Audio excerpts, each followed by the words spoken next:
Oh, hi again. Hi, everyone. So, um, watch. Ang formal naman natin. Oh, sige. Paano ba hindi maging formal? Ewan ko, like, kailangan ba ganun formal tayo? Dapat nag-uusap lang tayo, chill lang tayo. Okay. Oh, go. Chillan tayo. Kakain ng ano. Hmm. Kakain ng Hmm. oishi.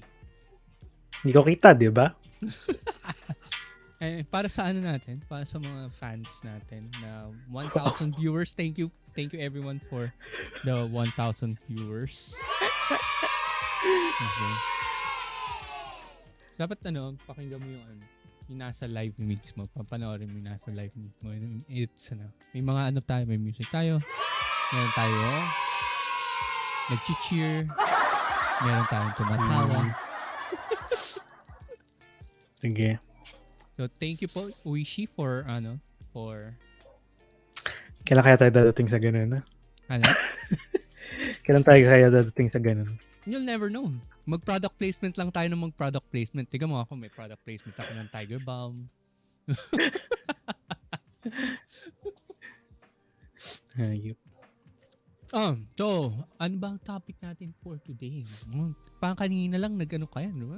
You had a talk about AI. Kaya parang naisip natin, why not continue that talk about AI?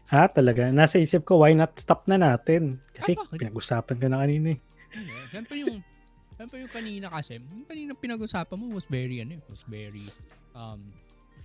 it's very top level lang eh. Parang, I know you can do more, with that particular topic. And speaking of which, para malaman ng ating listeners, ano nga ba yung topic mo, no? So, kanina I was talking about it was supposed to be a crash course for marketing for non-marketers. So, kaya siya very top level general.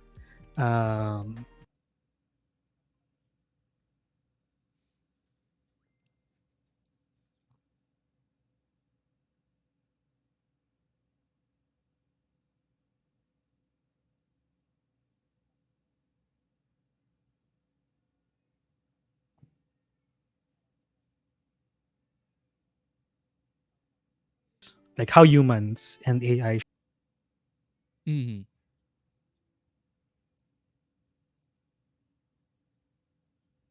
Mm-hmm.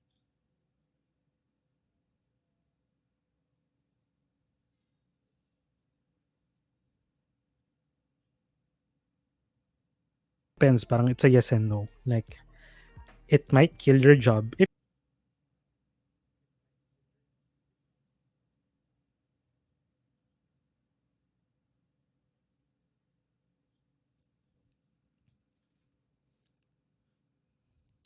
Pero AI, no? Kasi sa industry rin namin in the academe, right? AI is being seen as it's like kind of a threat. Kasi a lot of um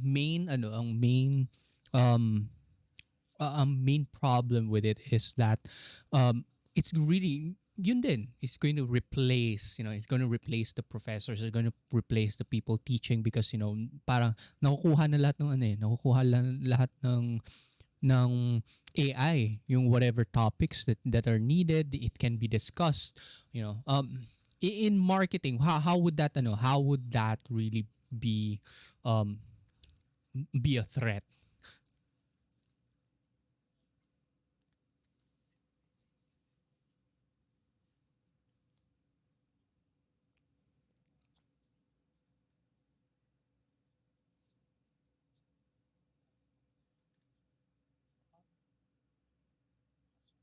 yung image or yung video or yung GIF. Usually, that's the role of like more or less 3 people. One is the content manager, someone who does the QA, someone who sets the topics, the content calendar, ganyan.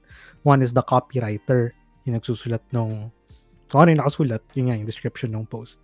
And then lastly is the creative, or whether be the designer or the editor, siya yung gumagawa ng actual asset. theoretically with AI, you can remove all three and just replace it with one person doing AI, which is exactly what we did dun sa workshop namin kanina. Parang I was Mm-hmm. teaching the people, I was teaching the audience how to create a post from scratch without, parang without being a designer, without being a writer. Parang ganun.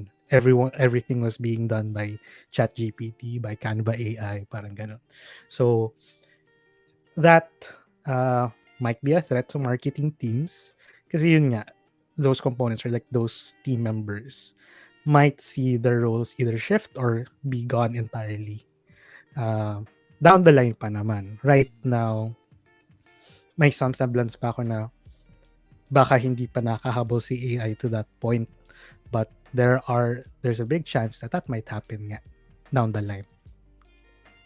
Well, pero do you think na it will, because I think, right, I've always seen AI as just something that is robotic in nature. The things Mhm.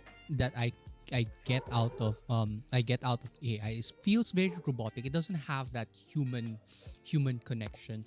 That's why I've always advocated in the department. I've always advocated in with our pedagogy that AI is the way forward. However, AI is just something that we can use as a tool. Kumbaga, it's like a Mhm. hammer. It's like a hammer. We can Mhm. more sophisticated hammer, but at the same at the even if it's sophisticated, even if it's new, it still accomplish the same thing, which is for us to bring instruction, bring knowledge to our students. So in terms of in terms of some marketing, right? Um, I I've always felt that since marketing is always has a parallel with having relationships, then if a Mm. relationship is human, right, then an Mm. AI added into that particular relationship, would it still feel human? Would it still have that kind of concept of human? Mm. I think that's a good point then. Yeah, I agree din dun sa sentiment mo na para marketing is it's like a relationship. It's a two-way street nga between the brand and the organization and the people that they're trying to target. Yung audience nila, customers nila, ganyan. And right now nga, it's the human connection or the connection talaga between the brand and the customers that's parang bringing results to the business. So, with that aspect nga, si AI, kung what if yung one side is robot, the other side is human. Well, in my in my opinion, parang if it's entirely AI, definitely, parang it's not Mm, gonna feel genuine anymore. It's not gonna feel authentic anymore kasi uh, kung ano yung sineserve mo sa isang tao, yun din sineserve mo sa lahat. Basically, with if you're using AI. My parang 2 cents here naman is that's why there's still this need for human intervention on the AI side kasi it's here just to accelerate or like make your work more efficient eh. Parang mm, at the end of the day it's still you controlling ano yung output na gusto mong makita from the AI, mm, and it's still here to serve this mission na gusto kong ma-deliver yung message ko across. And right now, for example, hindi ko ma-deliver yung point ko across kasi my competitors have higher budgets, for example. yeah. Kaya nila mag-produce ng video, mabilisan, ganyan. Kasi may budget sila. Ako hindi ko kaya. I might use AI instead to create the content that I need, um, na full control ko pa rin. Ako pa rin magsiset ng direction. Ako pa rin magsiset Mm, ng ano yung output na gusto kong makita. Just to get my point across. In some ways, yun nga, it's a merge between um, humans and AI na, yun nga, it's like you said, it's just a tool lang naman right now. yeah. Mm, It's not here to replace marketers. It's not here to replace the human aspect of things. It it's not here to automate anything that drastic na ganito kagad. It's just here to just replace, like for example, if you used to do blogs before, if you used to write blogs, si ChatGPT na for that. At least you can craft more blogs moving forward. Or si Canva AI, instead of like doing a photo shoot pa, you can just use Canva AI to Yeah. create the image that you want specifically. Kasi at least, di mo na kailangan gumastos ng ganong kalaki. You don't need to spend that much time anymore. It's here to do all of that in a snap. So, yun yung idea ko for that. Actually, I didn't know that Canva can do that, no. I really Hmm. didn't know that Canva can do that. Meron palang ganun. Is that a pro thing or is it is it Well, um for free plans, may free credits ka na 50 credits. So, uh you can do 50 prompts. mm So, yung sabi ko nga kanina sa toko, if you do like say 15 posts a month, almost 3 months worth of content na yun na you could just use Canva AI. So you just type a prompt. I want this image, for example.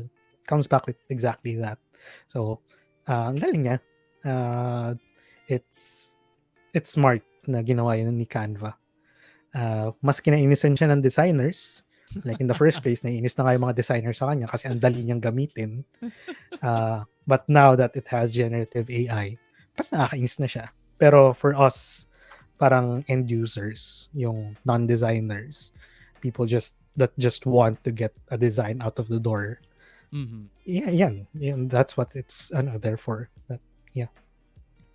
Yung sa i- since we are using AI in marketing, I'm using AI in my classes, um yung ibang students ko nagugulat. Sir, totoo ba? Pwedeng gamitin yung AI, dito, chat GPT dito. Oh, sabi ko, oh, ako pa magtuturo sa inyo kung paano gamitin. Tuturo ko Yes. pa sa inyo kung paano, kailangan nyo ng pro account. Meron chat GPT-4 dun sa Bing. Kasama yung chat GPT-4 sa Bing nyo, sa Microsoft, nyo, It's very 365. progressive. Very Sabi ko, progressive this Ricardo. kasi isipin mo. When they use AI, right? If you prevent them from using AI, what parang ano yung gagawin pa rin nila eh. Gagamitin at Hmm. gagamitin pa rin nila. And at the pero when they use it when they use it properly, they get better results, they get better information. Even kunyari yung SWOT analysis, sabihin ko sa you have to Hmm. do a SWOT analysis. How tedious is it to do a proper SWOT analysis, right? Without, and now you can do it like easily, like 5 minutes you can do a SWOT analysis. All you have to do is ask Bing, you know, give Mhm. me give me the SWOT analysis for this and blah blah blah. You have that particular aspect and might as well use it. If you can't beat them, join them, diba? Yep. Mm-mm. So it's very relevant to us. I feel that it is very relevant to us. And because of that, because we are using AI in a lot of aspect in our life. Like for me, I use it a lot. I will be honest and say that ChatGPT Pro. I am a ChatGPT Pro user, and I use it in every aspect of my life. And I use it for emails. Minsan, because the thought is there.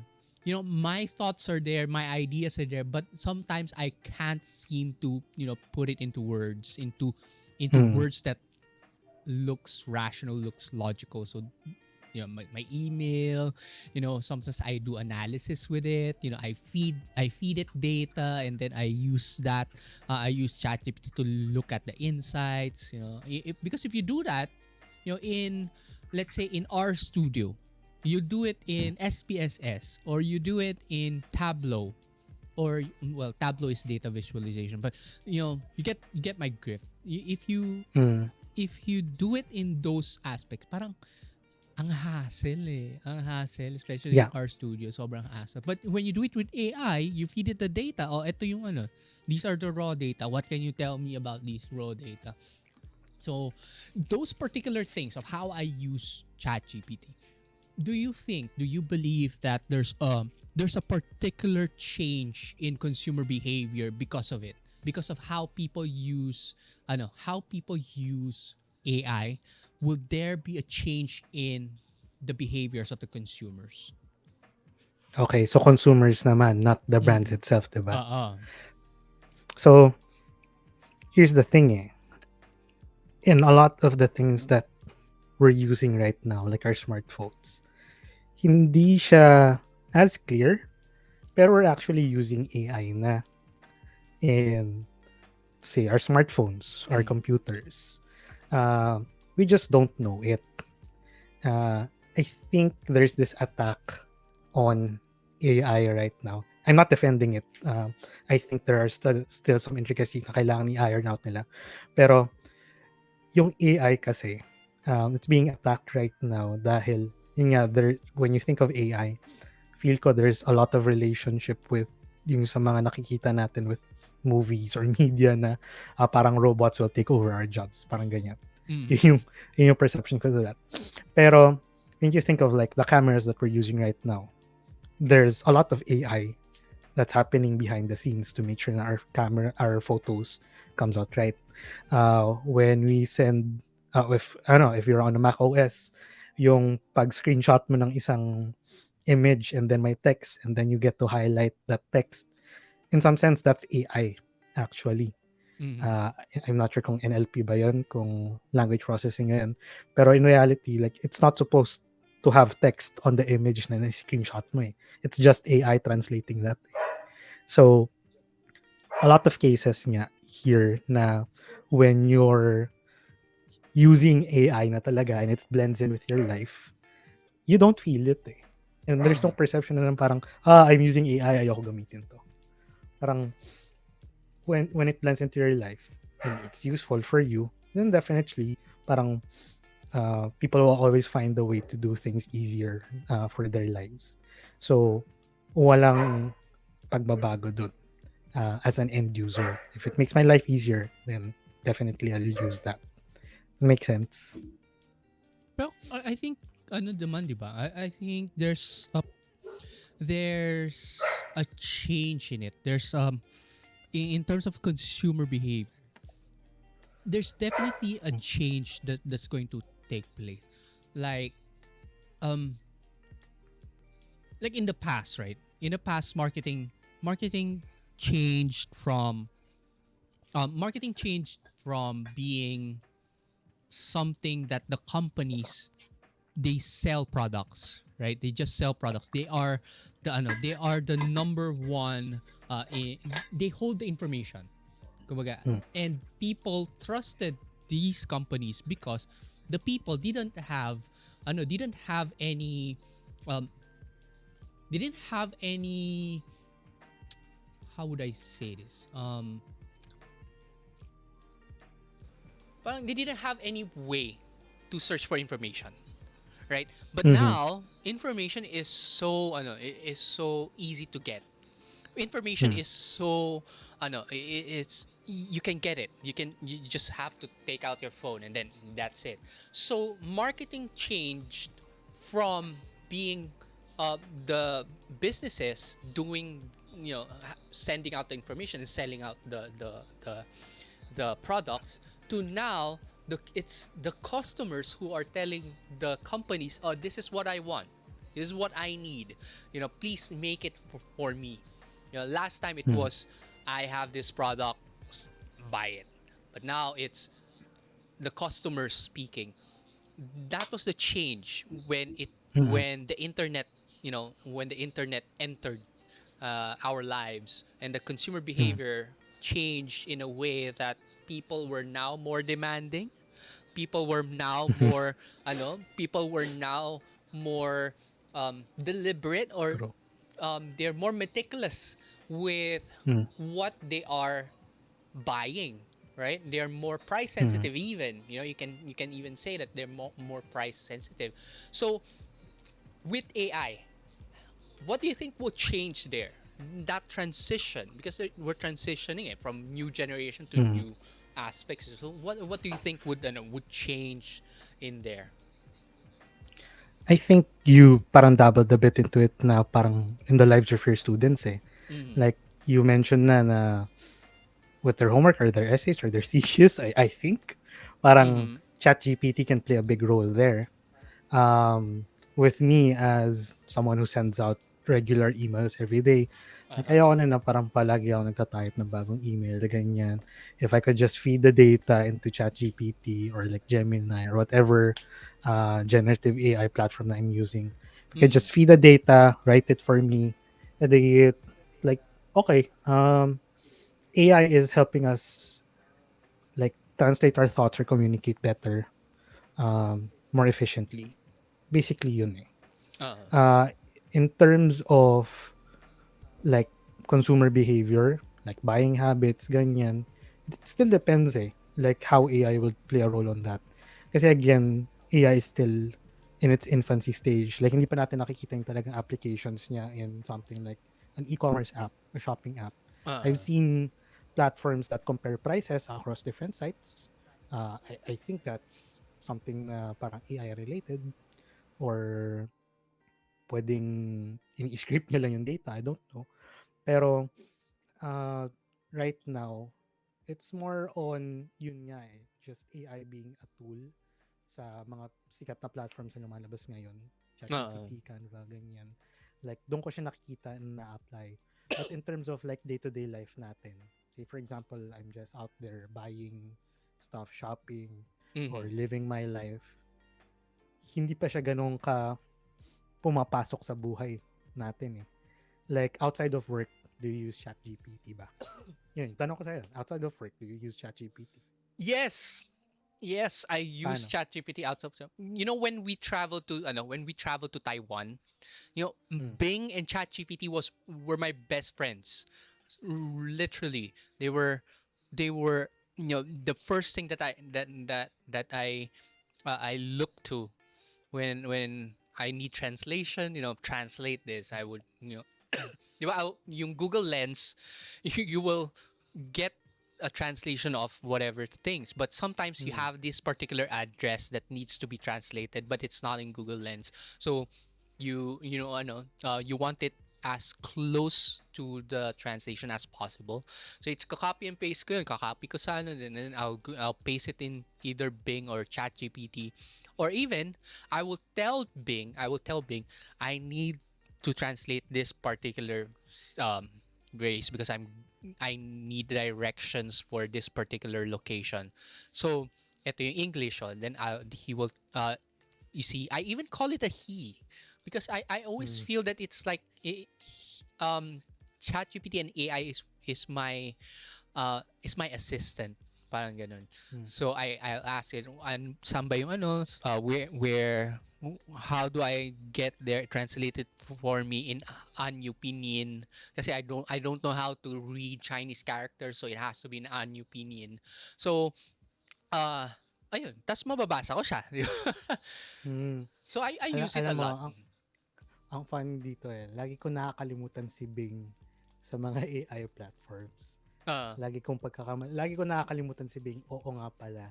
We're talking about consumer behavior. Yes, okay. I remember one aspect na it might be parang effective nga.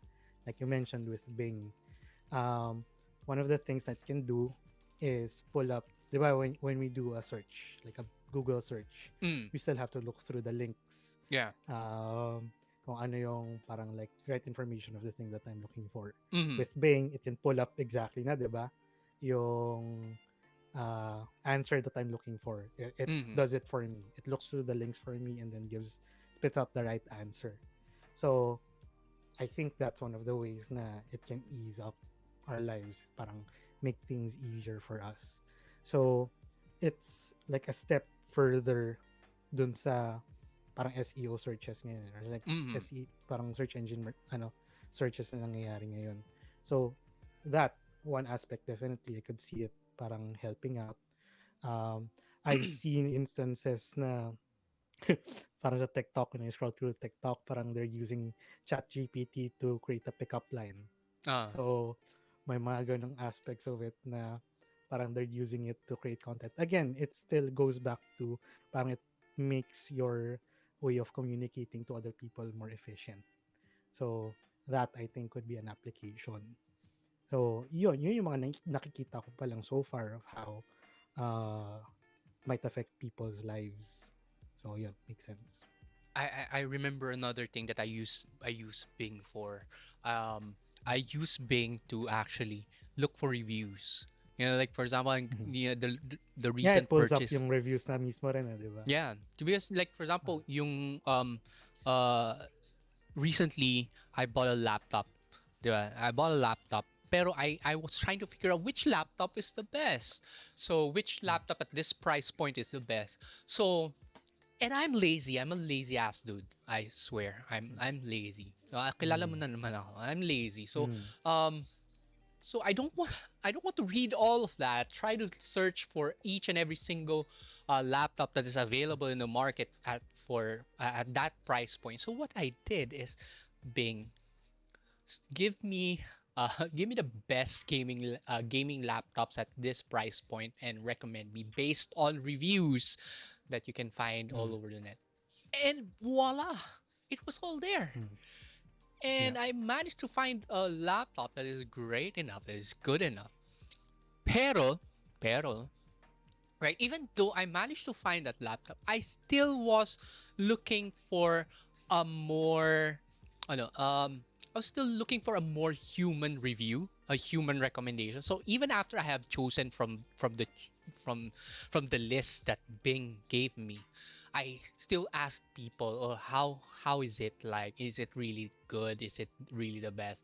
So yeah, I think for me that's a change. That's a change in how consumer behaviors would function in the long run, where they not only just look at uh they not just look at Google searches. Right? They did not Mm. just look at all these informations in the internet, but they should also have that human connection. So an AI, in my opinion, would need that particular human connection really. Alam mo, ang pattern na nakikita ko here is um, AI is always a good starting point. Like when you're writing a blog, for example, or like creating a content calendar for social media, Mm, you start with ChatGPT or you start with Gemini. Parang give me a topic list of things I could write about. Pero doon ka pa rin kapapasok na when I start using these platforms to write the content for me, I'll still ask it to tweak it for me. Parang ganun, something like that. Same thing with uh, what you mentioned with what you went through with Bing. Parang it spits out the reviews. It spits out parang the different options that you might have when mm, you're shopping for a laptop. Pero at the end of it, parang, okay, this is my starting point. I see this particular laptop. It might be the best option right now. Sisilip pa rin ako sa YouTube na parang ano na sinasabi ng mga tao on this particular laptop. uh, I'm assuming na ganun rin yung ginawa mo na parang yeah, like you yeah. look for reviews pa, 'di ba? Kasi Mm, yes, the AI says na ganyan. Parang there's this parang trust pa na kulang with ano with AI. AI, You yeah. still you're still looking at humans to give their opinions Parang parang to give their opinions. And at the end of the day kasi parang majority of the purchases we make, especially big purchases, Mm, is still an emotional thing. So ako like personally when I'm shopping for a new phone, uh, part of it I look at the reviews. Part of it I look at ads then. I want to justify to myself na itong bibilin ko makes me feel good. Makes me feel good about myself. Makes me feel good about the purchase na I'm making. So, I actually look at the ads then. mm, Does this ad reflect my values? Does this ad excite me? So, mm, may mga ganong components pa rin, may mga ganong parang processes pa rin nangyayari sa utak ng mga tao na yeah. putol pa rin si AI. So, that's why the human intervention comes into play pa rin. So, hindi ko pa ma-fully commit to myself na si AI would like revolutionize parang Mm, yung consumer behavior uh, with yung parang changes or like the advancements that's happening right now. mm. And it's still a starting point for me. At the end of the day, si humans pa rin yung papasok to sell to me. Parang ganon. Well, when we take a look at, when we take a look at human behavior, right? When we look at a person's intention, right? Um, their intention really is based on a particular belief, that they believe that something, when they believe that something is worth it or beneficial to them, or whether it's not worth it or it's not beneficial to them, if they have that particular negative attitude regarding a particular behavior, then their intention to behave a certain way would also constitute to a very negative or a positive outcome, right? um in terms of that, in terms of consumer behavior, the three things that really make a consumer have an intention to behave a certain way is: number one, they have they have a positive attitude; number two, their subjective norms, which is whether the people around them actually recommend or approve, or Yeah. doesn't recommend or doesn't approve the particular behavior. And also the third thing is the obstacles that are there um, in the pursuance of that particular behavior. So if those three things are positive, right, and this is based on research, when those three things are positive, then that means that they would have a positive intention to behave a certain way. um, so now, knowing that there are three things that makes people behave a certain way, where does AI come into in the picture? Does AI become a part of it?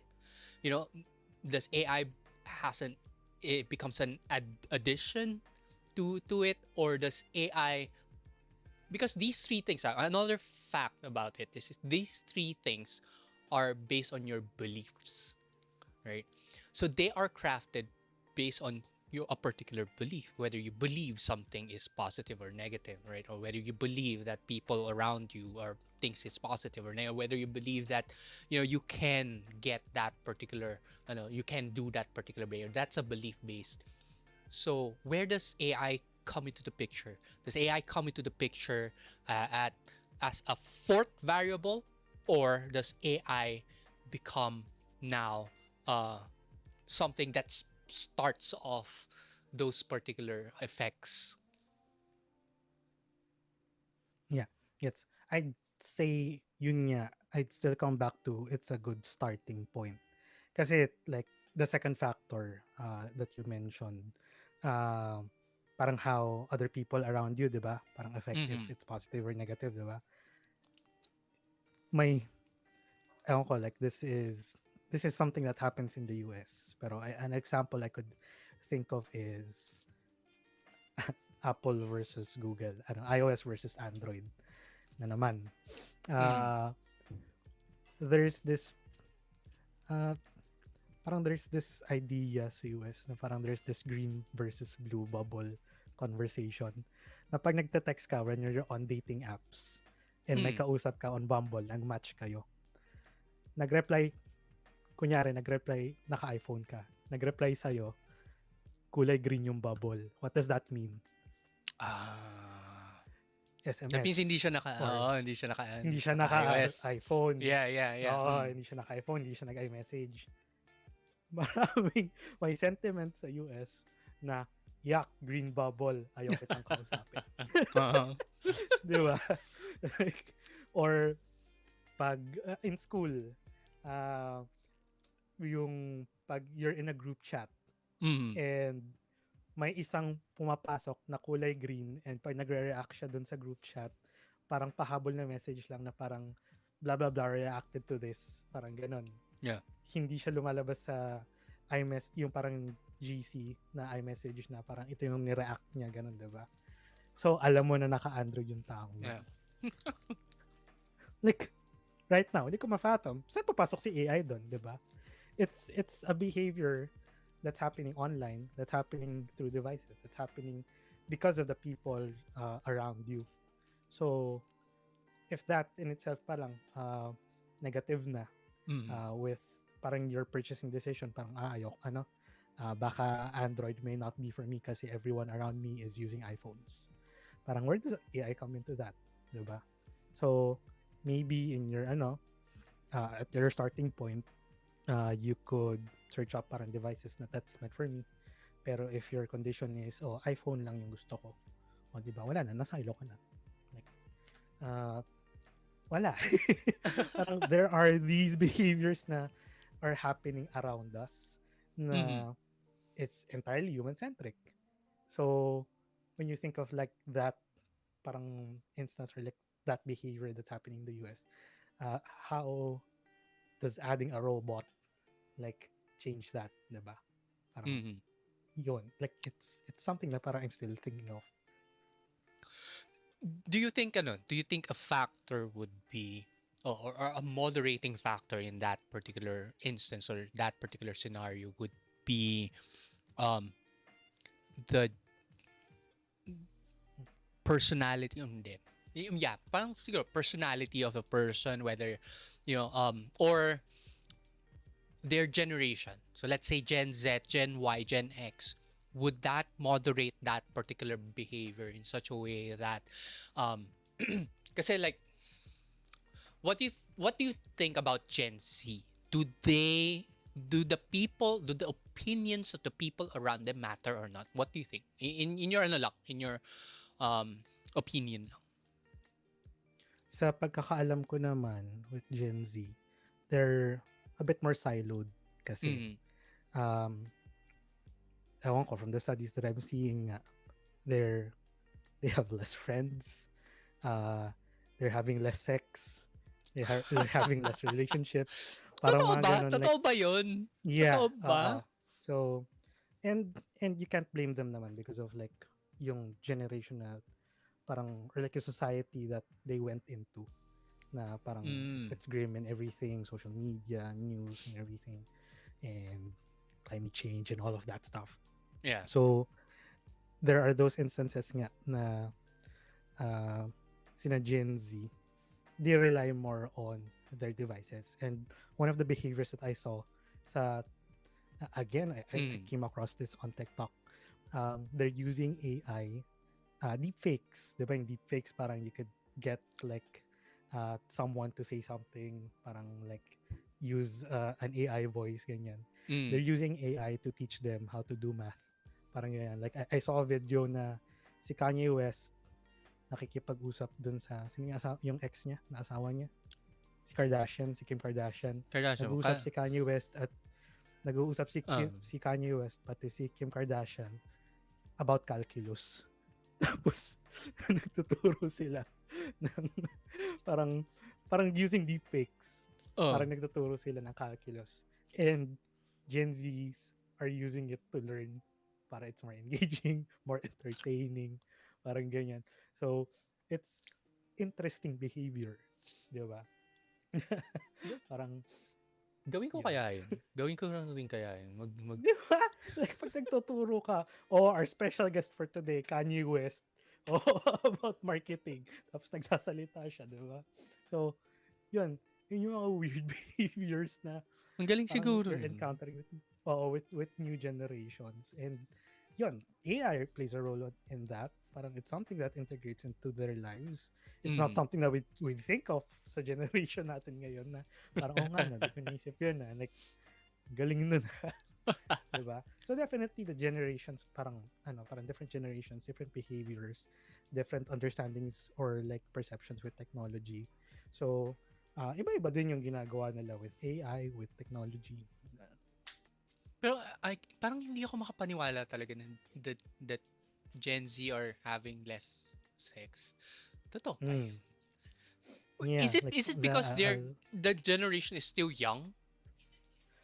Hindi, may mga parang 20 plus na 25 Gen plus Z, na, if di I'm ba? not mistaken. Diba? So, hindi. It's more on the less relationships part. Ano na to? Different topic na to. Pero what plays a role here naman is mostly relationships in today's world. More fear on cancel culture or like yung Me Too movement. Parang men are more afraid na approaching women.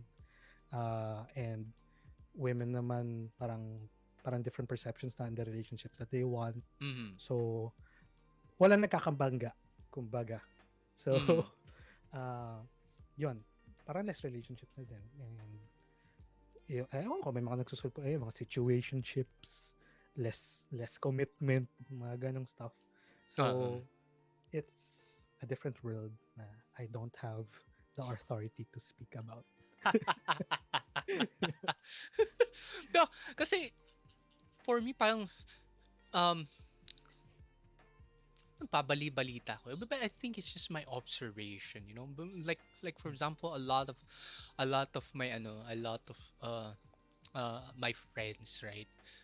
Parang regular na silang magche-check nung app nila. Mm. Papupunta ka sa ibang lugar, magche-check ng app nila. And Yeah, I think you know what app I'm talking about. yeah. But again, parang different parang locations ganyan. I think I'm speaking more on the long-term Uh, relationships. Parang less long-term relationships.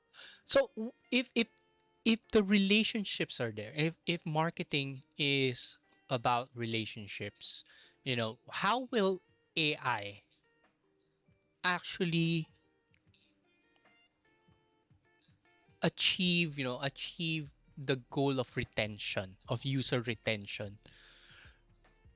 Kasi, di ba, for a user or for a consumer to continue being with you, then you need to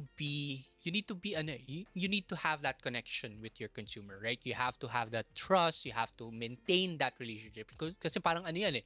Di ba, when we talk about it, a relationship, when you have a relationship, you are consistent. You are consistent from the beginning all the way to the end. So what you were doing in the Mm. beginning, you have to do it. You have to continue doing it even after the transaction has been made.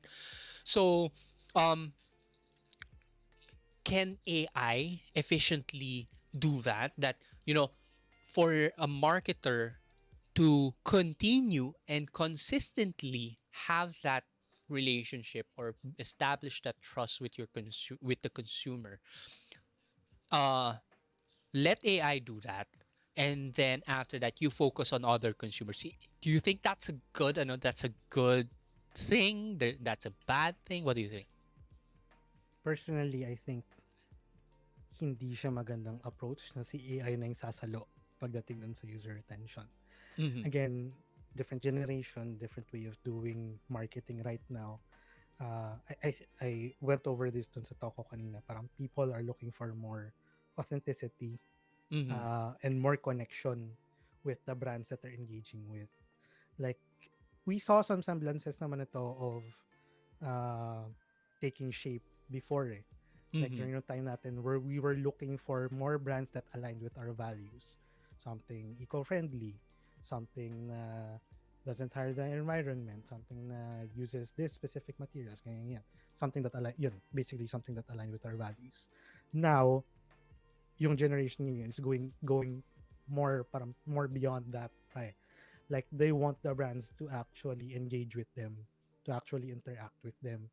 And doon na pumapasok yung like faces of the company. Mm-hmm. So, yung example ko kanina was like yung Stanley Cups, yung Stanley tumblers. Yeah. Na I was comparing like a very traditional ad na parang traditional video na parang highly curated, parang highly edited type of video, Mm-hmm. and it wasn't performing as well in social media. Comparing that dun sa video ng Stanley Cups na they stitched a video of one of their customers na nasunog yung kotse. Mm. Pero yung Stanley Cup nag-survive. Uh, Yung tumbler nag-survive. Yung Stitch is the CEO talking directly to that customer. And yung video na yon hit millions of views.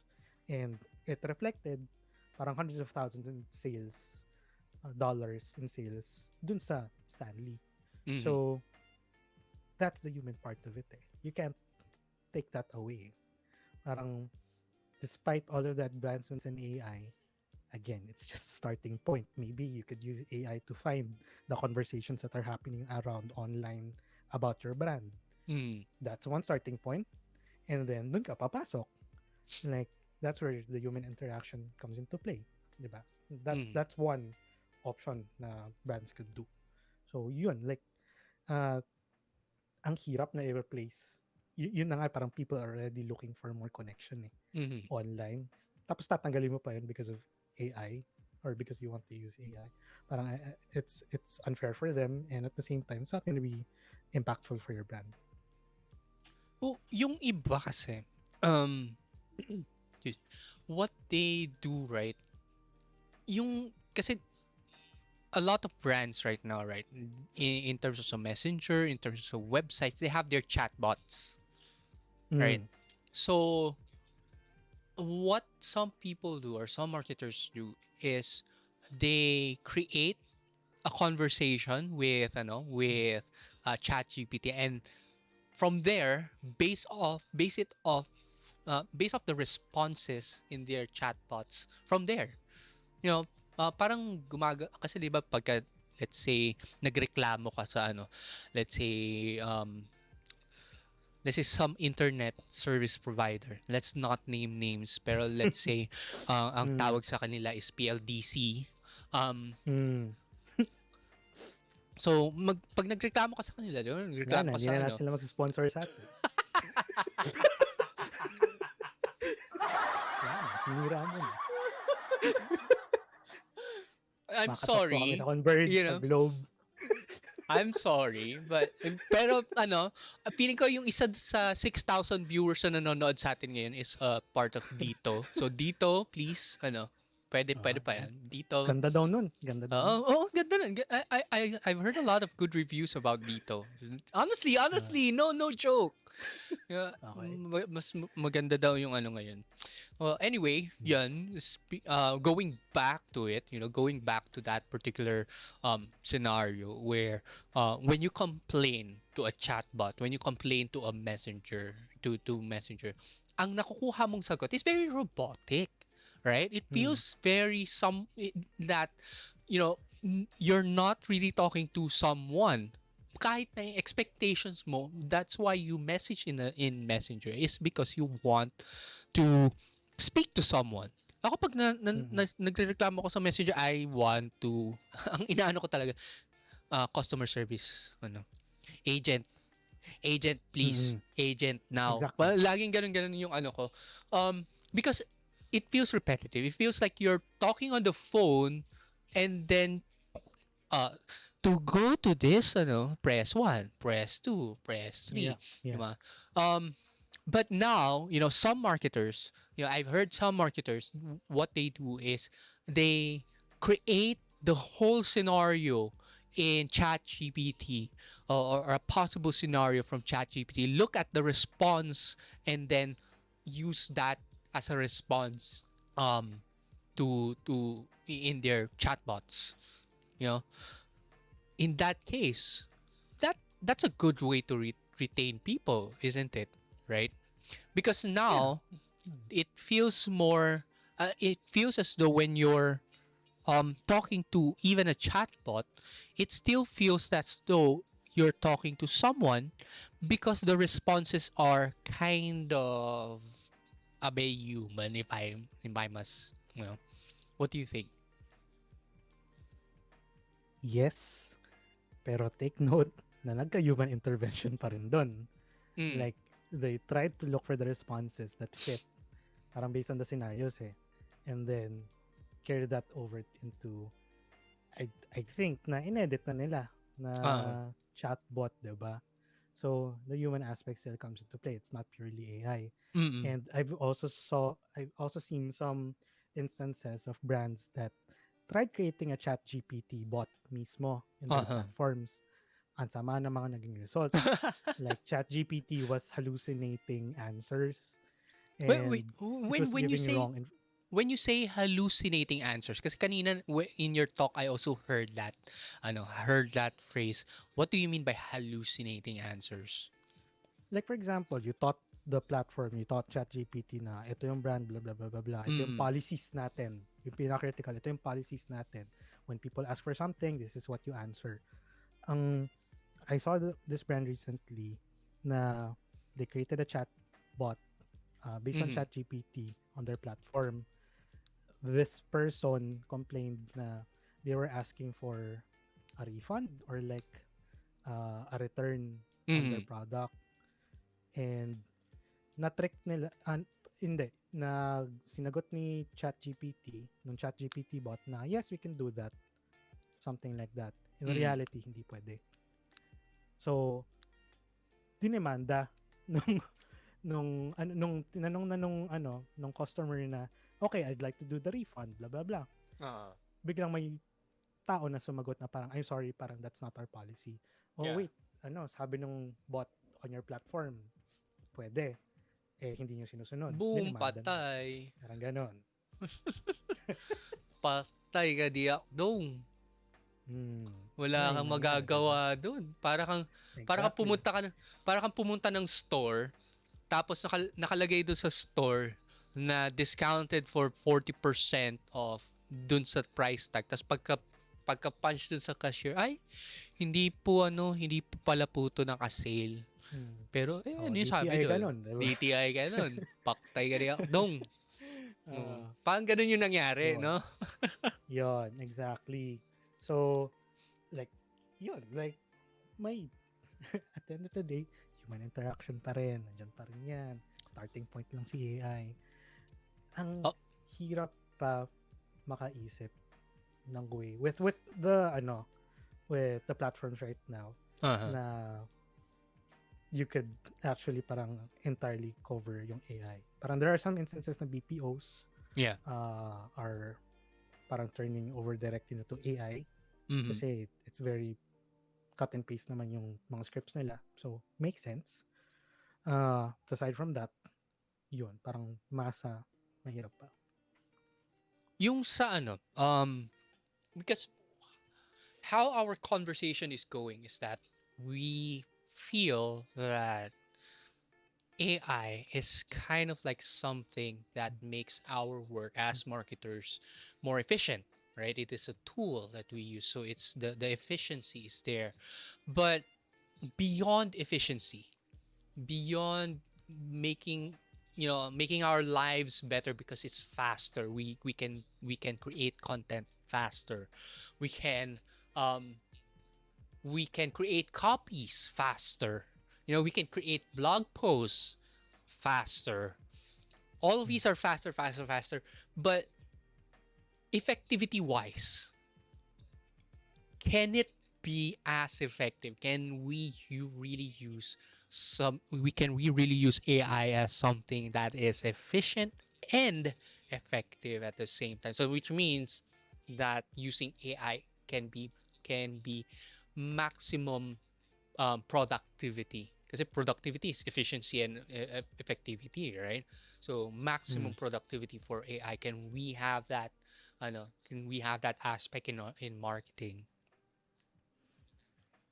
Again, ewan ko, sirang plaka na ako eh. Pumapasok yung human intervention again eh. Again, with the platforms that we have right now, ang hirap pa ma-imagine yun eh. Kasi if you want to ask ChatGPT to write like the full blog post for you, I don't have the confidence to like just copy paste yung ginawa ng ChatGPT into my blog. Kasi one, I need to see if it fits my personality, if its writing style fits my personality. And kahit anong turo na gawin ko, may arte pa rin akong papasok dyan eh, na it's not speaking the same way as me. It's not speaking as effectively as me. It's not, parang, it's sales, parang if I'm asking it to make sales copy, does will the copy na it generates, will it actually generate sales? Parang simple as that. Kasi the human aspect here, it doesn't discount nga na you have an active connect. Parang you as a business owner, you as a founder, you as a brand, you already have like the sentiments, the understanding of the people that you're trying to help eh, your customers eh. So, papasok ka pa rin dun. Regardless of how good yung nilalabas ni ChatGPT. Kasi at the end of the day, I discussed this din kanina dun sa talk ko. The way ChatGPT works is it doesn't have a mind of its own naman eh. Yeah, It's not creating something new eh. It's just mimicking or predicting like how yung inputs na pumasok sa kanya is talking. Parang like si ChatGPT, for example, it's fed data from different publications, books, Yeah. magazines, Mm. blogs, ganyan. And when you ask it to do something, it's not creating something entirely new. Eh. It's just copying or like mimicking or replicating what it read Yeah. so far. Mm. So yung example ko nga kanina, o parang badly put is, pag tinanong mo si ChatGPT 1 plus 1, hindi niya naman alam na one object plus one object equals two objects eh. Mm. Ang nangyayari sa kanya is, it dives into the information na it knows. Parang, nabasa ko sa pagkarami-rami na mathematics books na binasa ko na 1 plus 1 equals 2. So most likely, yung sagot dun sa tanong dito is 2. Parang gano'n. It doesn't understand these things naman talaga. Pero that's the language-based model, right? Mhm. That's the language. Pero when ChatGPT has a function now, 'di ba, na, yung analytics. So, Mm. alam mo 'yun? Nag-hallucinate din yun. Totoo. Ginagamit mo yon? Oo. Nag-hallucinate yun? Tingnan mo, Oo. i-double check mo, Hindi, of nag-hallucinate course, yun. inaano ko pa rin yun. Of course, double check ko pa rin yun. And yun yung lagi ko rin sabi sa sa students ko that, if you use ChatGPT in your analysis, if you use ChatGPT in your in whatever output that you have, check it. Not twice, not thrice, but a lot of times, because sometimes the data, and not sometimes, a lot of times actually, the data that it gives out, or the numbers that it gives out, is not correct. Or sometimes even, there was one time, sobrang, I trusted ChatGPT, trusted you so much, but you failed me. Uh, I trusted ChatGPT Mm. so much, right? I asked it, and I was writing a research paper, and um, I asked it, based on this particular, the paragraph, give me the references that can be used to actually be a basis for this paper, and nagdaba siya in APA style.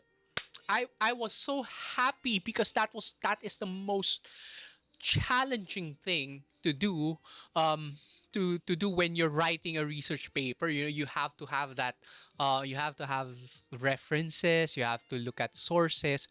Tapos and then sabi ko sa sarili ko, check ko nga to kasi baka mali-mali. Then I checked it. It gave me 10 references, and only one of the references was legit. When I looked at the DOI, kasi when you do references, right, there's a DOI there, the DOI number, or like it's like a publication number or something like that. That DOI number, right, is connected to your publication, right?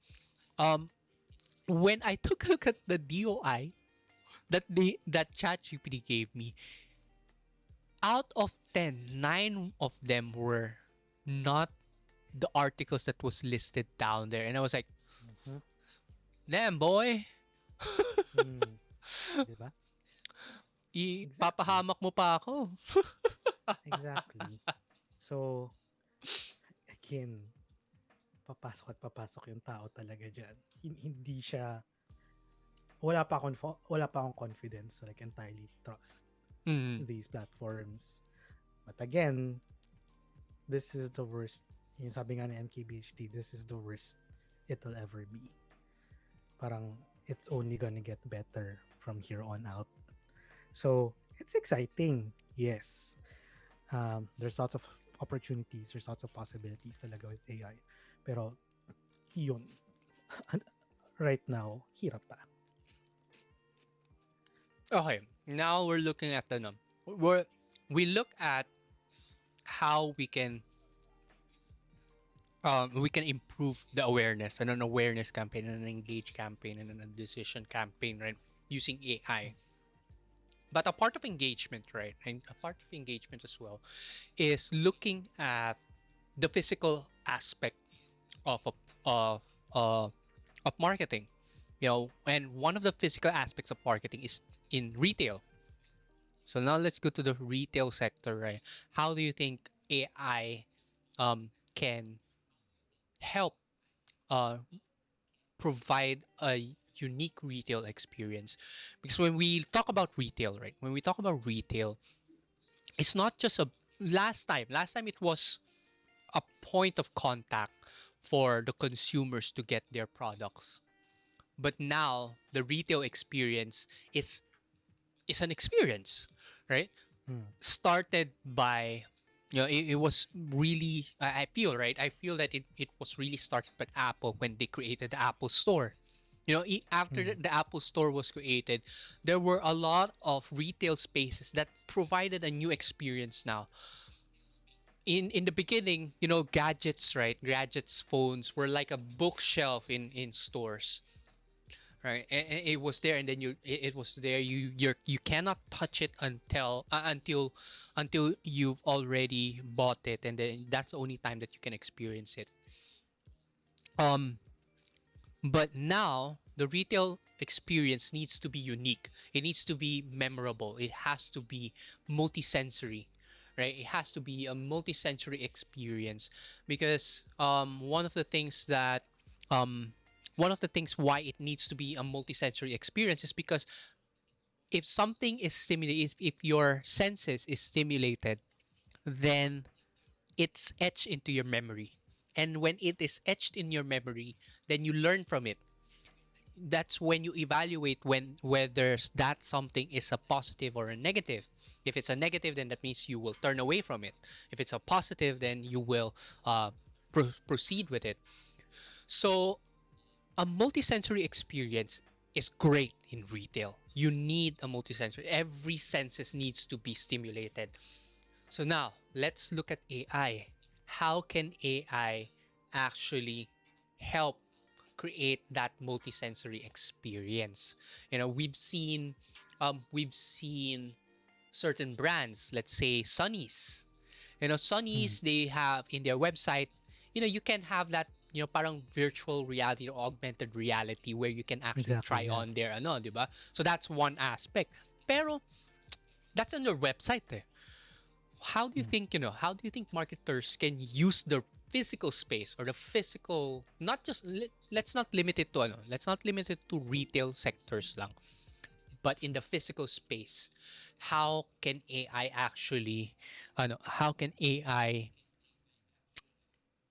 make marketers be better in the physical aspect? Kasi parang laging digital, digital, digital na lang. Medyo nauumay Mm. na nga ako eh. Yeah. Yeah. Gets ko naman. And kaya palaging digital kasi it's the most parang you could actually create applications or like of AI for it. For the physical space, actually way before like this boom of AI, I've already seen some applications na we could use AI. Like Mm. with iPhones, parang beacons, parang there was like technology back then Yun yung sa Bluetooth, iPhones, right? and I think yeah, and I think it's still Mm-mm. here. I'm not sure if it's still applicable, pero um, beacons are still on iPhones. Pero Mm. the way you move around the store can be tracked by analytics, Mm. and you get to see ano yung mga products na laging tinitingnan, ano yung mga products na hindi masyadong natitingnan. And for marketers, it gives you an idea na parang, okay, parang this segment of the store hindi masyadong nabibisita. Is it Mm. because masyadong malayo from the entrance? Is it because it's not as noticeable?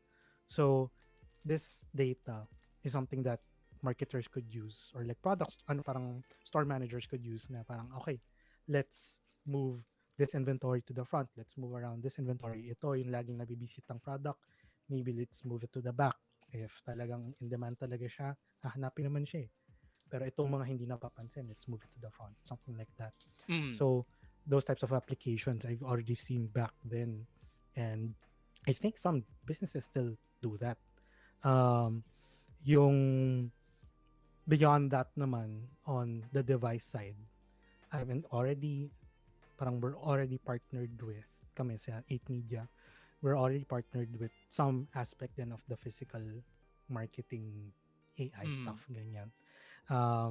We have this one platform that does location geo tracking through your mobile phones. Mm. And this is more of like a merge between digital and physical eh. Like, isa sa mga problems namin ever since is like how do I know if the ad that I'm showing for a physical store is actually converting? Mm-hmm. So this technology can help track if this person actually visited the store. So Mm-hmm. I know that my ad is performing, my digital ad is performing kasi nag-visit siya ng store and it's being tracked to your phone. So those are like some aspects na I could see um, AI like come into play here kasi Mm. there's still a lot of room for improvement for these platforms. So yun. Meron na bang like for example, let's say for a cafe, how would AI help a cafe become or get customers and retain customers and ano and make them happy? Because those are the three things that all marketers look for, that people are aware, people are engaged, people are happy, people are delighted. How can for a cafe, let's say, how can Hindi AI siya help nagbabago. them? Yeah. Alam mo, hindi naman siya nagbabago in terms of like what you need to do. Kasi again, nadaan ako doon ko to kanina eh. Like, hindi naman nagbabago yung behaviors ng mga nagbabago yung mga behaviors ng mga tao pero their goals, their fears, their wants, their needs still remain the same.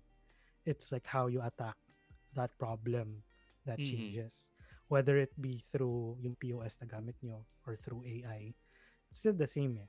When you're talking about coffee shop owners, um, more or less like what I mentioned kanina dun sa retail stores, ano yung mga favorite products nila, ano yung mga Mm-hmm. products that needs help with marketing, ano yung kailangan ng push when it comes to discounts or sales kasi hindi napapansin. Mm-hmm. Those are things that AI could help with eh. Or even the platforms that we're using right now. There's some semblance now of how we could do that eh.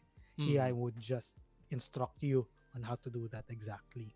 So, yun eh, like across different industries or across different parang types of stores, physical or digital, hindi naman nagbabago yung tao eh. Like, or yung target mo.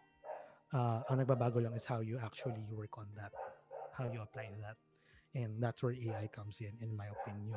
So, yun yung naisip ko dun. Parang ano ng AI, ano? Parang kung isipin mo,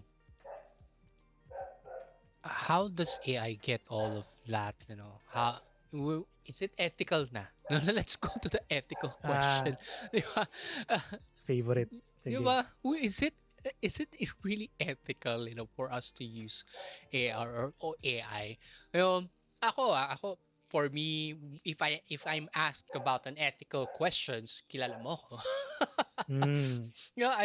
I would say there's no right and wrong eh.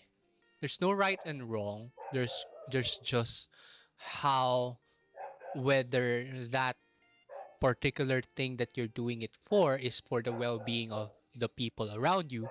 If it's for the well-being of the people around you, if it's a positive well-being, then of course that's the right thing, right? If it's a wrong thing, then that means that something or that tool is just being perverted into something else, into something that is more self-sufficient. So ethics for me, ikaw, what do you feel about an ethical question when it comes to AI? Okay. The use case of AI, or like for the end user, if it benefits their lives, it helps them, all well and good. Again, um, hindi man siya ends justify the means type of thing eh. Parang may aspect doon na yun nga, if nakakatulong siya sa akin, then all well and good. It's how the AI platforms are made, created, trained, Mm, na pumapasok yung ethical question eh. Like for example, with, sino ba yun? Si Midjourney, yung gumagawa ng mga AI art, it was trained by, sabi daw, by like scraping online mm, art na hindi naman parang binigyan talaga ng permission ng mga tao na you could use this. It was mm, just used. Parang it was just fed that data. Kay ChatGPT, same thing. Parang it was just fed data from like places na hindi naman sila binigyan ng like explicit permission na they could use it. So these models were trained in a way na yun nga, yes, it's good for the end user, pero yung paggawa ba sa kanya, does it justify the means? Parang like, does the end justify the means? So that's one aspect of it. Mm-hmm. Another aspect of it naman is people are always going to be pushing back sa change. Yeah. Kasi like It's change true. always happens naman. Parang we always parang go through decades, parang generations na there's a new technology. People are so afraid of it. And people are not willing to change. People are not hindi iba yung term eh. People don't see it as something that will parang change society. Mm-hmm. And then eventually when it hits critical mass, they start being scared of it. And then eventually, people adapt to it naman eh. Like, that was the time before with smartphones. Yeah. Parang, yeah, like mga typical na when yung iPhone lumabas, it signaled that time na smartphones would go through a change na instead of like may keypads tayo, Mm-hmm. it would be a full touchscreen and it would parang bring about the world of apps. Pero before, people were like shrugging it off lang. Parang different Mm-hmm. companies, Nokia, Microsoft were saying na, it doesn't have a keyboard. It's not gonna work out. And then eventually, once it was parang hitting critical mass, parang people started copying it. And then there were some businesses na nawawalan ng trabaho because people, it also signaled the revolution for online apps, for Mm-hmm. social media, ganyan. So, dami mga nagsara na businesses. And ang dami ring nag-adapt, nag-go into online. I think this aspect of it naman with AI, similar din eh. I read somewhere na it was the same case with the introduction of the camera. Mm. Parang when cameras were introduced into society, like painters, sculptors, or like yun nga, people who were doing portraits, Yeah. they thought of it as like parang binabastos yung art nila. Kasi in an instant, you could snap a photo na. Yeah. Parang of what they put all their effort in. That's what's happening with AI art. Parang ganyan. And I see parallels talaga when things are being automated or digitized. I could even parang draw parallels from one of my favorite topics talaga is watches. Like very distant, like different industry, watches. Parang, pero there's still some parallels here. Like during the time of like mechanical watches, Mm-hmm. Rolex, Patek, Audemars Piguet, people were all inclined into having these watches as like ito na yung parang daily life ko, like wala nang gaganda dito. And then pumasok si Seiko with the quartz, the battery operated watches. They digitized it, it was more accurate, it was cheaper. Yeah. Parang ganyan. Watchmakers were all up in arms na wait, parang our art, our trade, lahat ng hirap na nilalagay namin with creating these pieces by hand is being bastardized by something that's automating. Parang yan, with quartz watches. But eventually, they adapted. And it was actually one of the biggest parang best marketing stories that I could think of. Kasi Mm-hmm. instead of like parang lying on the ground, giving up, they went up market pa.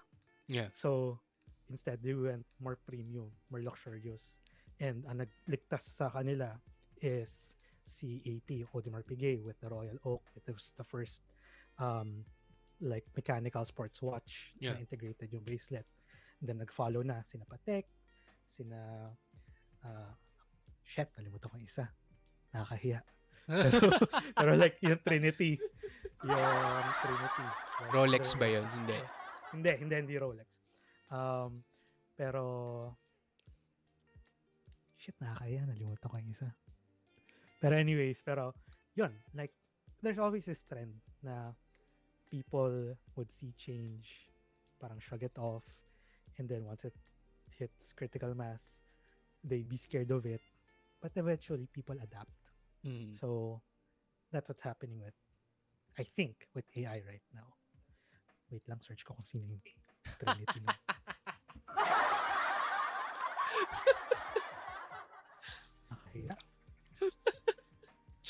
Okay. Vasher and Constantine. Sorry. Ano na? DC. Vasher and Constantine. Okay. But Yun. So, people would think that AI is scary. Yes, definitely. Pero do you believe that it will really be a part of our daily lives? You know, because there are ethical considerations, right? There are ethical considerations for AI.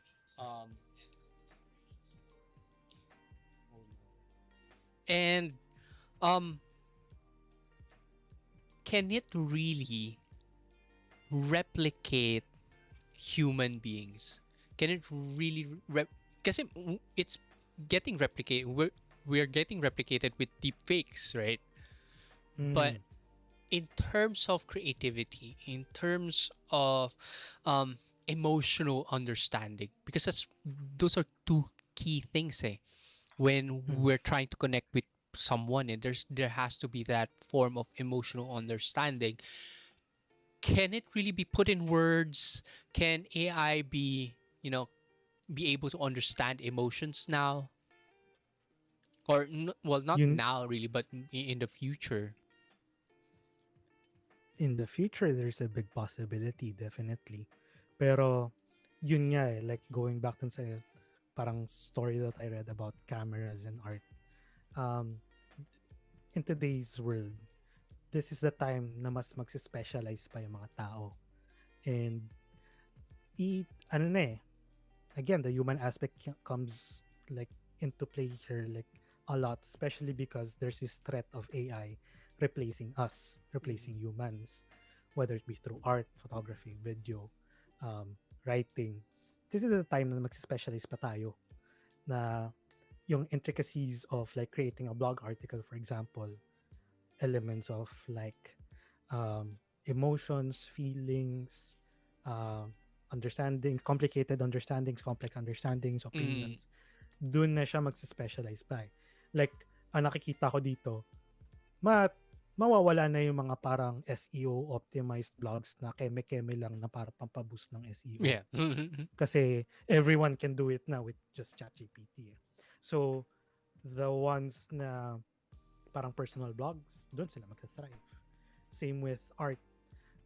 If AI can replicate it off the bat na nga, doon na mag-specialize. Something more complicated, something more different, or like it could, like talking out of my ass lang, parang it could introduce like a renaissance in art na parang this is incredibly different from what's coming out right now. Kasi, yun nga, mas specialize na yung mga tao. Same with photo and video, more complicated ways of doing film. Yun, dun na lalaki yung gap dapat between humans and AI. AI does the boring day-to-day stuff. Humans do the more complicated, more complex stuff. Parang ganun. So really it's all about experience. If I'm getting it correctly, that because if AI can allow us marketers to be more creative, to be more understanding, kasi the information's we're getting it from the AI, right? All the information that we need to evaluate something, to make us understand something. In this case, we want to understand our personas. So if we are able to understand with the help of AI, the personas, what they really want, what they believe, what things, what makes them creative, what makes them tick. Parang ang nakakatakot rin kasi, di ba? Like, the AI is able to understand that. AI is able to understand that aspect, what makes us tick. And we're feeding it. We keep feeding it with that information. Yeah. Parang scary, Parang Skynet levels. Yes. Nandun lagi yung fear. Hindi mawawala yung fear at na AI could replace us eventually. Pero again, wishful thinking, sana hindi na mag-Skynet, Terminator. Pero right now, the best we could do is yun nga, like, widen the gap between what AI can do and what humans can do. Right now, that's the best we could do. Kasi hindi natin alam yung ginagawa ng OpenAI or other companies ngayon. Baka gumagawa na sila ng Skynet nila, di ba? Tama, So, tama. di ba? So, habang wala pa tayong control doon, best we could do is widen the gap lang. And do you think it's kasi ang bilis eh. Ang bilis ng AI eh. Right? Yeah. But can human beings be faster? Kasi I don't think human beings can be faster. Right? I mean, the moment that ito, very consumer behavior, the moment that you are comfortable with something, you slow down. You know, the moment that you're comfortable doing something, you slow down. You become complacent in a way. Because, okay, kaya na to, hindi ganito na to. And then you become complacent. So, parang, ako in our lifetime, I don't think that would ever happen, you know. Parang, I think, parang matitake over pa tayo ng AI if ever. In our lifetime, I think there's a possibility. Kasi like you mentioned, na ma-take over tayo ng AI or ma-take over natin, ma-widen natin yung hindi gap. naman Skynet levels. Hindi naman, yeah. I mean, yeah. Pero like pero the gap to close. There's this possibility, I think. Kasi like you mentioned na nga kanina, parang AI moves faster than humans. And it's a reality talaga. Like last year, we were talking about parang marketers were talking about video AI, like very sabaw pa. Like I'm not sure if you've seen yung video ng Will Smith eating spaghetti, sobrang sabaw, parang very cartoonish. Fast forward a year later, we have Sora from OpenAI. Na it can replicate film. So it was just a span of a year. So like I don't know. Like it's a possibility, definitely. Yun nga, it's something that we have to face. It's something we have to be ready for. I don't know, honestly. Again, wishful thinking lang na hopefully it doesn't come to that agad. Kasi humans may not be able to adapt to that agad. So, diba? So, yun. So as a parting message to all our listeners, kasi it's already 9:10 p.m. As a parting message, mag-ingat na kayo kasi mapapalitan kayo ng AI.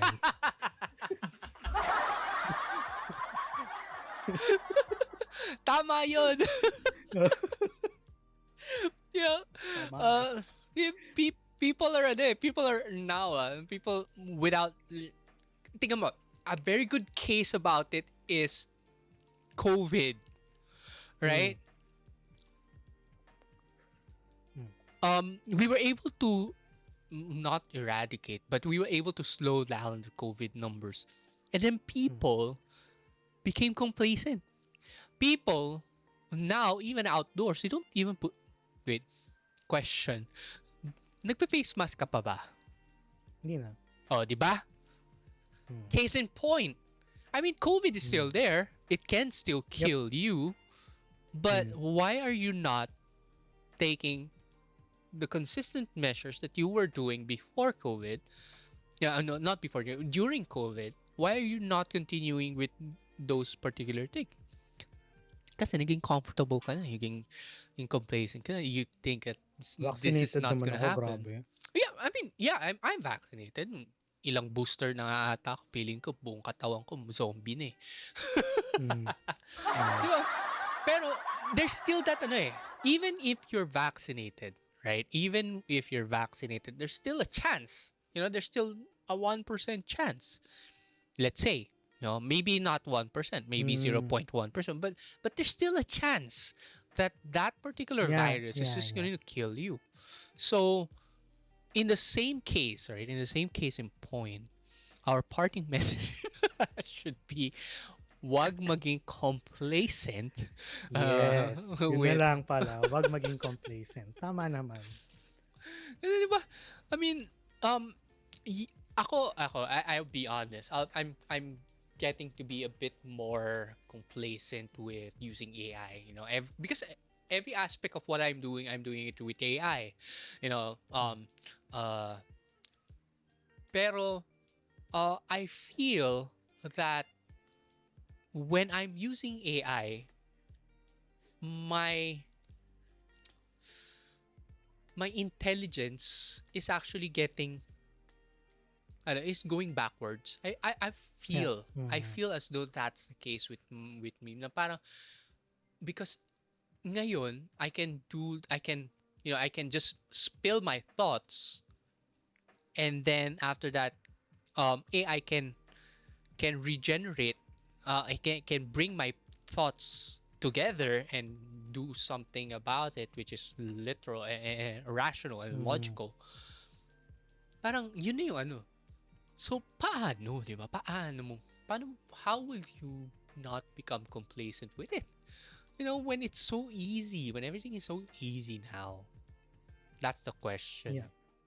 Yeah, it's um a matter of living with it, living with AI.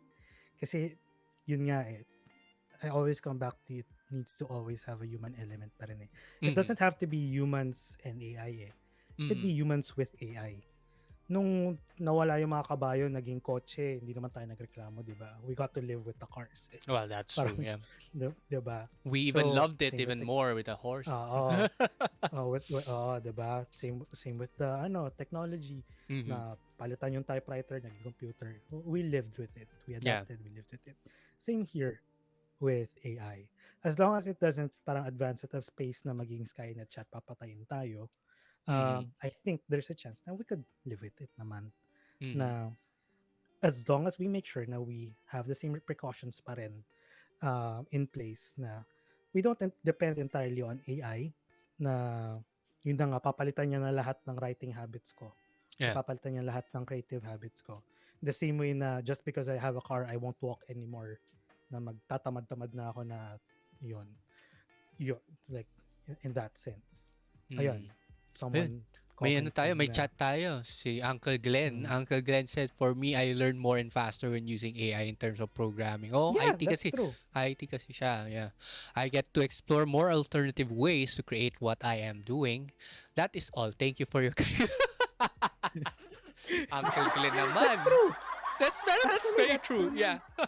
Diba? Kasi yun nga, like, again, going back dun sa analogy ko with cars, like, we have a faster way of getting to other places. Mm-hmm. And we live with that.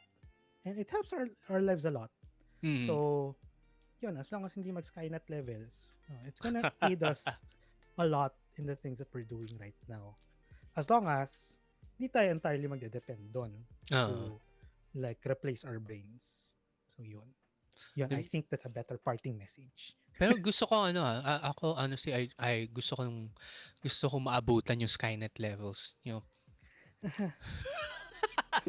I think it's gonna be exciting, it's gonna be Oo, tapon lahat ng ginagawa natin. Marketing, AI, lahat, tapon everything. lahat. Tapon natin. Tapos, ang pag-isipan na natin, the resistance, mga ganyan. mga ganun. Fight back, Paano ba mabubuhay, ganun. Tama Pero, ka, galing, mas exciting. When that happens, how many days do you think you will leave?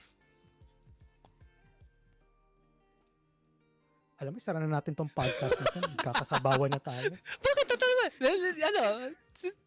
answer that question. Mga ilang araw ka sa tingin mo mabubuhay when Skynet levels... Ayoko sagutin kasi baka pa nangyari, baka ma-jinx ako. Baka day one pa lang. Diba? Ayoko sagutin, baka ma-jinx ako. Ako feeling ko day one eh. Day one gone. Bye, girl. Okay, bobo ka pa naman. Bye girl.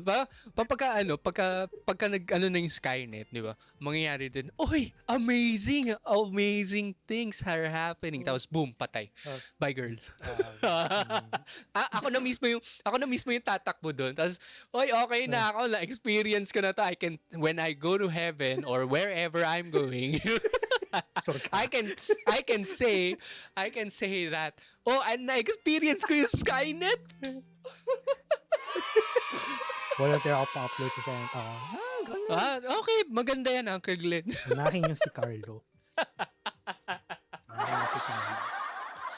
Papa-upload na rin ako. Makikihabol ako. Well, that ends our episode for today. Sabawan na So thank you everyone. Thank you to the 8,000 viewers na kanina. 8,000 viewers tayo. Amazing. Thank you everyone for solid to. Solid na. Lang. So thank you for watching this episode. This episode is Burat or Building User Retention AI today. Okay? Akala ko secret yun. Ay, secret ba yun? Ay, sorry. Inano ko lang siya kasi it's shorter. Alam mo yun, AI eh. AI makes it faster.